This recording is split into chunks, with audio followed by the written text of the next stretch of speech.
Saudações a vocês que acompanham este canal. Um vídeo que eu gostaria de ter feito já há bastante tempo, mas só agora eu encontro a inspiração, digamos assim, para concretizá-lo. Só agora eu me sinto um pouco mais confortável para falar deste assunto. O título que eu pretendo dar ao vídeo é "O mundo está cheio de justiceiros", porque se trata de um fenômeno que eu venho observando há alguns anos, pelo menos desde 2013, e que tem sido uma das minhas preocupações.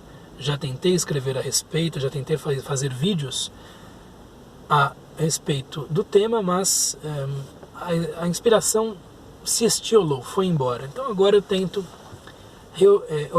reunir algumas dessas ideias e trazer para vocês o que eu penso acerca do assunto, lembrando sempre que eu posso estar errado, isto é, um ponto de vista muito particular sobre o tema, eu posso estar enganado, equivocado, portanto, se você quiser discordar de mim, à vontade. Muito bem.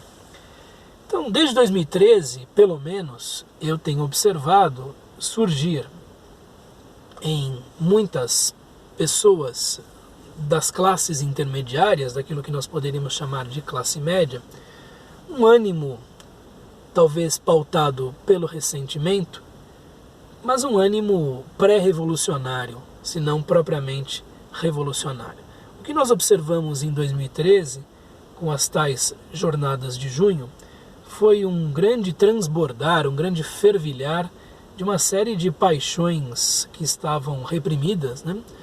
E isso acabou se concretizando naquela forma bastante violenta, né, que nós observamos naquele ponto. E uma coisa que me chamou a atenção desde aquele momento era, em primeiro lugar, a confusão dos ideais que se entrechocavam ali entre os manifestantes, né, o fato de haver pessoas de uma franja extremada da direita e de uma franja extremada da esquerda confraternizando, por assim dizer, no meio da rua, enquanto os mais exaltados partiam para a violência e a depredação, me chamou bastante atenção.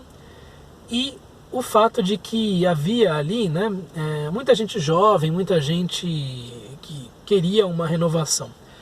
É evidente que há, por parte das pessoas ali que ali se reuniram e que foram para as ruas, um interesse verdadeiro, né, de que o país mude, de que o país, enfim, se torne mais justo, se torne mais eficiente, que as relações sociais se tornem melhores e por aí vai. Mas muito daquilo, né, era ditado por uma espécie de ressentimento, por uma espécie de desespero mesmo, por parte de pessoas que não viam um modo de melhorar as coisas.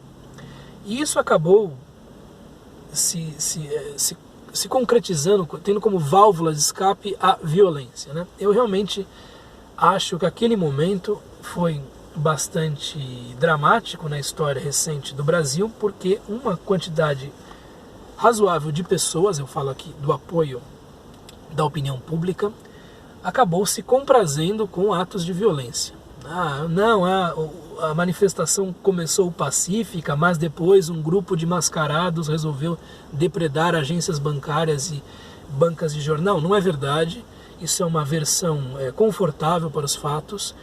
O que sempre me pareceu é que naquele momento uma boa parte da sociedade brasileira, e eu não estou incluído nesta parte, achou bonito que se botasse para quebrar, achou bonito que se depredasse muita agência bancária, muito bar, muita farmácia, enfim, muitos negócios que estavam pelo caminho dos insubordinados. Eu certamente não fui um dos que apoiaram aquela manifestação de, enfim, insubmissão, né? Embora ache que o país precise, evidentemente, mudar, que o país precise de justiça, né? Agora, perguntando-se a respeito daquilo, do ponto de vista social e econômico, qual foi o legado de 2013. O que é que 2013 deixou para nós? Alguma coisa mudou do ponto de vista social e econômico desde aquela época? Absolutamente não. O que mudou foi o grupo de atores políticos, né? Então houve uma troca desde a queda do governo Dilma, passando ali pelo governo pelo governo do Temer, substituto do Temer, e aí chegou-se ao Bolsonaro. Houve uma mudança dos quadros da política no andar de cima. Não houve uma mudança na representatividade, não houve mudanças econômicas, não houve mudanças sociais. Então todo aquele quebra-quebra, todo aquele lirismo, estamos mudando o Brasil, desculpe o transtorno, não deu em nada, deu com os burros na água. E por que deu com os burros na água? Porque os problemas do Brasil, a meu ver, eu posso estar errado, não se resolvem com uma suposta virada de mesa. O Brasil é um país desigual, sem dúvida, muitíssimo desigual, mas também é um país pobre. É um país em que a renda per capita é baixa. Portanto, se houvesse de uma hora para outra um Estado que fosse distribuir a riqueza, certo? Igualitariamente, distribuiria pouco. Porque a mole, né, o conjunto de riquezas produzidas pelo país é pequena relativamente àquilo que poderia ser. E como é que se resolve esse problema? Bom, os problemas do Brasil se resolvem, a meu ver, por meio de trabalho e de estudo, e não por meio de viradas de mesa, de palavras de ordem, quebra-quebra, etc, etc. O tipo de coisa que aconteceu em 2013, que nós vemos se repetir no Chile neste momento, né, com muito mais violência e com a repressão do governo Piñera bem mais forte. O que aconteceu naquela época é que, sob o pretexto de mudar-se o país, depredou-se muita coisa, depredou-se muito patrimônio público e privado. Eu me lembro de terem atacado a sede da Prefeitura de São Paulo, terem posto fogo em caminhões, enfim, vans de empresas de televisão, de grupos de mídia, né?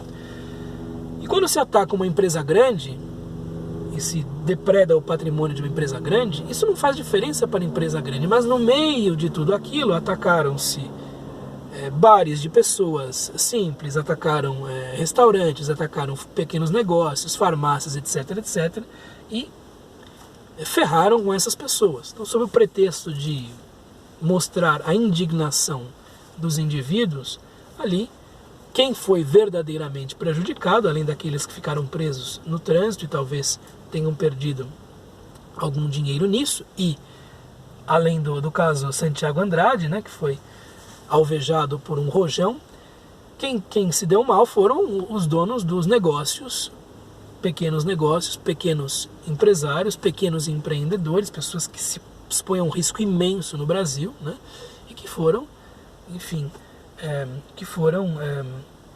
alvejados e prejudicados pelos justiceiros, né? Então ali nós tivemos muitos justiceiros e tivemos um ânimo de justiçamento que tomou conta de muitas pessoas, nem todos foram para a rua, evidentemente, que me parece meio temerário, fundamentalmente, né?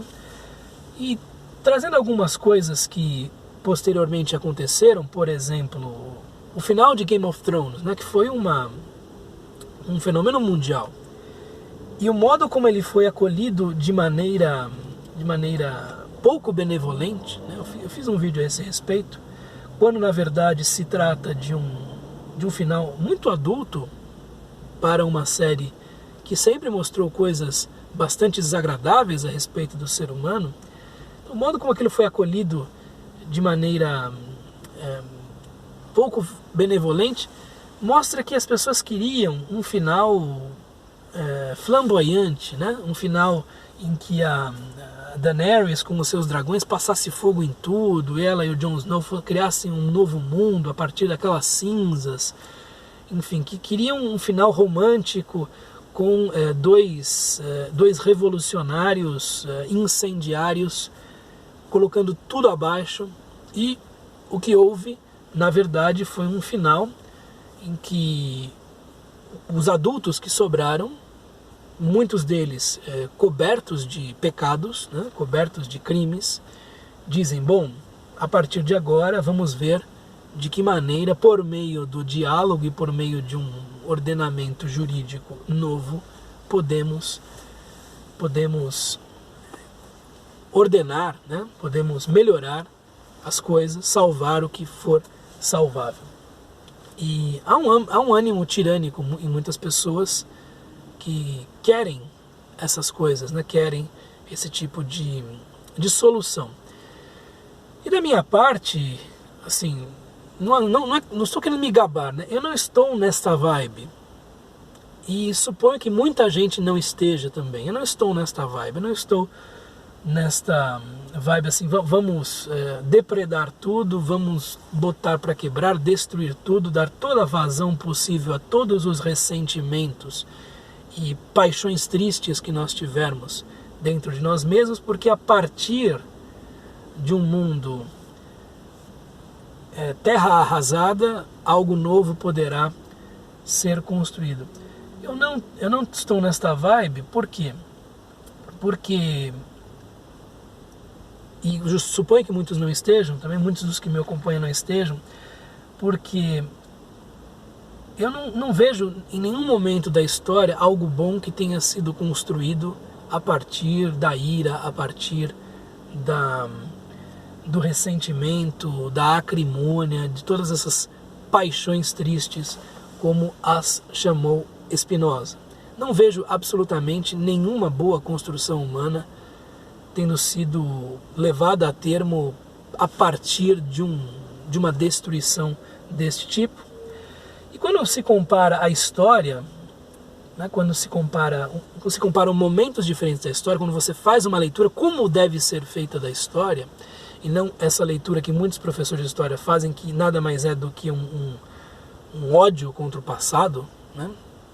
Não tendo sensibilidade de perceber que muitas vezes as pessoas no passado fizeram o que podia ser feito dentro daquela mentalidade, dentro daquelas condições materiais.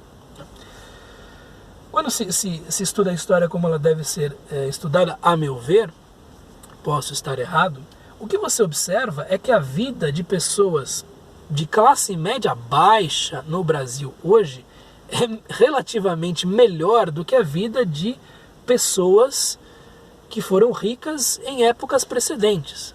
Com todas as nossas dificuldades, com todas as nossas mazelas, com todos os nossos problemas, a vida, do ponto de vista material, melhorou. Melhorou para todos, não igualmente. E nisso tem razão aqueles que mostram e apontam o dedo para a questão da desigualdade. Mas melhorou. E desse modo, na verdade, quando se tem isso em mente, né, o que se pode exigir da realidade passa a ser algo que está submetido a essa visão histórica. Mas peraí, meu bisavô era alguém que vivia sem condições de higiene, num rancho, enfim, miserável, e hoje eu tenho alguma coisa, eu tenho instrução, eu sei falar inglês, etc, etc. Por que as pessoas não colocam as questões nesta perspectiva? E não tem nada que presta, vamos destruir tudo, vamos depredar tudo, vamos acabar com todas essas coisas e por aí vai. Por que não na perspectiva histórica? Porque não se veem como um elo na cadeia e um elo que vive numa época melhor, fundamentalmente. Há muitas coisas que melhoraram. Veja-se, por exemplo, o abismo em que felizmente caiu o racismo, né? Veja-se, por exemplo, a possibilidade de minorias reivindicarem direitos e reivindicarem o respeito da sociedade que existe hoje, né? Tudo isso melhora, progresso moral, eu diria, né? E houve também muita melhora material. Por que as coisas não são colocadas nessa perspectiva? Por que há esses indivíduos que acham que depredando as coisas vão melhorar? Por que há esses indivíduos que sonham, né, com dragões que vão reduzir a cinzas tudo aquilo quanto existe? Por exemplo, então há um ressentimento em muitas pessoas, né, não é algo que se cure facilmente, infelizmente, e que se retroalimenta por meio de paixões que pululam, digamos assim, nas redes sociais, e que pede à realidade o que ela não pode dar, fundamentalmente. O que ela não pode dar. O que vai melhorar o Brasil, volto a este ponto, é o esforço das pessoas, o esforço solidário das pessoas, buscando ilustrar os outros, né, quando se tem mais preparo, e não simplesmente depredar, escrever um cartaz e passar por cima das coisas. Enfim, há um desespero aí, na verdade, né? Há um desespero por parte, sobretudo, dos mais jovens que se entregam a esse tipo de paixão. Eu posso estar errado, deixo bastante claro que posso estar errado, a minha perspectiva pode ser a de alguém, na verdade, muito recluso, mas eu não vejo solução a partir daí. Não vejo nada que possa ser construído de bom a partir desse versar de ressentimentos, de mágoas, de invejas, de raiva, que no fundo não levam a nada. Então nós estamos 6 anos depois de 2013 e aquilo que se pediu não se obteve. Houve uma renovação da cúpula política e nós vemos que a nova política parece muito a velha política, né? É isso que nós estamos notando. Então, pedir-se do real o que ele não pode dar é algo que deixa as pessoas permanentemente insatisfeitas de uma maneira muito perene, né? Então são decepções atrás de decepções, atrás de frustrações. E em vez de se decepcionar com os atores políticos, por que é que nós não agimos segundo uma visão, digamos assim, coroada já por diversos indivíduos que abraçaram o humanismo, de sermos a mudança que gostaríamos de ver no mundo, né? Essa é uma frase atribuída a Gandhi, mas é uma frase que o humanismo ocidental, o melhor humanismo ocidental, certamente aplaudiria, né? Por quê? Quando se trata de justiça, o senso de justiça aí aparece aflorado em todos esses movimentos, né? Quando se trata de justiça, em primeiro lugar, é necessário reconhecer que a palavra é polissêmica, tem muitos significados, e que ela pode ser entendida como uma virtude, isto é, como algo que você pratica no seu dia a dia, a todo momento, quando respeita os outros, quando dá a cada um o que merece, quando entende que há algo de fraterno naquilo que nós vivemos e por aí vai. Então a justiça pode ser vista como uma virtude e não como algo a exigir-se dos outros, ou da sociedade, ou do governo e por aí vai. Ou não como algo a ser exigido dos outros. E sendo uma virtude, voltando-se àquilo que diziam os antigos, é apenas a quarta parte da virtude, porque há outras 3 virtudes cardeais. Existe a prudência, existe aquilo que é coragem / fortaleza, e existe a moderação. E a justiça sem essas outras 3 irmãs, digamos assim, é um tipo de drive, né, de veio interior, de impulso, que pode cegar, pode levar o indivíduo a alternativas violentas, né?